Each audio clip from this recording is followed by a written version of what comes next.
ঈদের দিন রেগুলার সেমাই রান্না তো প্রায় প্রত্যেকটা বাড়িতেই হয়, তবে ইউনিক কিছু যদি আপনি বানাতে চান এটা রাখতে পারেন ঈদের মেনুতে। চাইলে টাইমলাইনে শেয়ার করে রাখেন অথবা সেভ করে রাখেন, পরবর্তীতে ঈদের দিন দেখে দেখে ঝালাই করে করে বানিয়ে নিতে পারবেন। এটা এত সহজ বানানো আর খেতে মাশাল্লাহ, খাবার টেবিলের সৌন্দর্য অনেক গুণ বাড়িয়ে দিবে শুধুমাত্র সেমাই দিয়ে তৈরি এই ডেজার্টটি। এটা দেখতেও যেমন চমৎকার, মাশাল্লাহ খেতেও অনেক মজার। যে খাবে সেই জিজ্ঞেস করবে কি করে বানিয়েছেন এত মজার সেমাইয়ের এই রেসিপিটা। চলেন কি করে বানালাম আপনারাও না হয় একটু দেখে নেন। তো প্রথমে দেখেন এখানে আমি লম্বা লম্বা সেমাই নিয়েছি, আমার যতটুকু প্রয়োজন সে অনুসারে আমি নিয়ে নিয়েছি। আপনি কম বেশি করে নেবেন আপনার পরিবারের সদস্য সংখ্যা অনুযায়ী।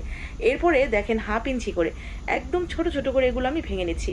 1/2 ইঞ্চির মতো করে ঠিক এইভাবে সবগুলো সেমাই ভেঙে নেব প্রথমেই। তো ভেঙে এটা এক সাইডে রেখে দিচ্ছি। এরপরে চলে যাচ্ছি আমরা একটা শিরা তৈরি করে নেব। আমি এখানে ছোট বাটির 1 বাটি চিনি দিয়েছি আর সামান্য একটু পানি দিয়ে চিনিটা গলিয়ে নিলাম। এই পর্যায়ে একটা এলাচ একটু ছেঁচে এর সাথে অ্যাড করে দিব। এই শিরাটা অনেক বেশি ফ্লেভারফুল হবে। যখন আমি এতে সেমাই যোগ করব তখন সেমাইটাও ভালো লাগবে খেতে এই এলাচটার জন্য। তো একটা এলাচ ছেঁচে অ্যাড করে দিলাম এবং চিনিটা যখন ঘন হয়ে গেছে ঠিক তখন এটা আমরা একটা কাপের মধ্যে রেখে দিচ্ছি। তো ঠিক এইরকমই হবে দেখেন এর টেক্সচারটা। এখন চলে যাচ্ছি ভেতরের পুরটা বানানোর জন্য। এখানে আমি গরুর দুধ নিয়েছি 1/2 কাপের মতো আর দিয়ে দিয়েছি একদম ভরে ভরে টেবিল চামচের 3 চামচ আপনার গুঁড়া দুধ। দুধটা যখন অনেক বেশি ঘন হয়ে গেছে তখন আগে থেকে কেটে রাখা কিছু দিয়ে দিলাম এখানে আমি খেজুর আর কিছু কাঠবাদাম। তো সব কিছু মিশিয়ে নিলে এরপর আরও কিছুক্ষণ একটু রান্না করে ঠিক এরকম শক্ত শক্ত করে নিয়েছি দেখেন। এটা যখন পুরোপুরি ঠান্ডা হয়ে যাবে আরও কিছুটা শক্ত হয়ে যাবে, এক সাইডে নামিয়ে রেখে দিলাম। এখানে আমি 2 চা চামচ নিয়েছি ঘি।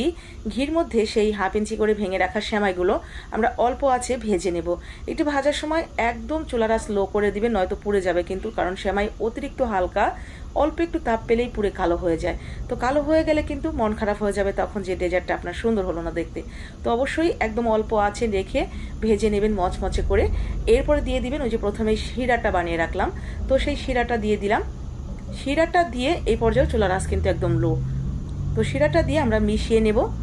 তো মেশানো হয়ে গেলে এটা আমরা নামিয়ে নিচ্ছি। একদম শক্ত বানাবো না, ঠিক আছে? এই শিরাটা মানে পাকটা একদম নরম নরম পাক থাকবে। দেখেই বুঝতে পারছেন, দেখেন এখনো কিন্তু রস রস দেখা যাচ্ছে। তো এরকম রসালো রসালো থাকতে এটা আমরা নামিয়ে নেব।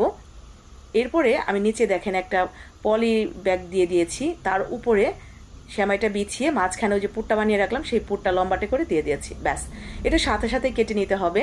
সাথে সাথে না কাটলে কিন্তু এটা পরবর্তীতে শক্ত হয়ে যাবে, পরে আর কাটতে পারবেন না। মানে একটু কিছুক্ষণ পরেই ধরতে পারেন, ওরকম হলেই কেটে নেবেন। ব্যাস, এই যে দেখেন। জানি না আপনাদের কাছে কেমন লেগেছে, আপনাদের চোখ থেকে মন পর্যন্ত এই খাবারটা পৌঁছালো কিনা।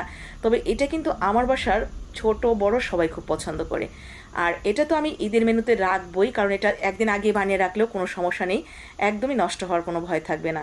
ঈদের দিন যে কেউ আসলে একটা হাতে ধরিয়ে দিলে বাচ্চারা খুব খুশি হয়ে যাবে। তো ভালো লাগলে আপনিও বানাতে পারেন।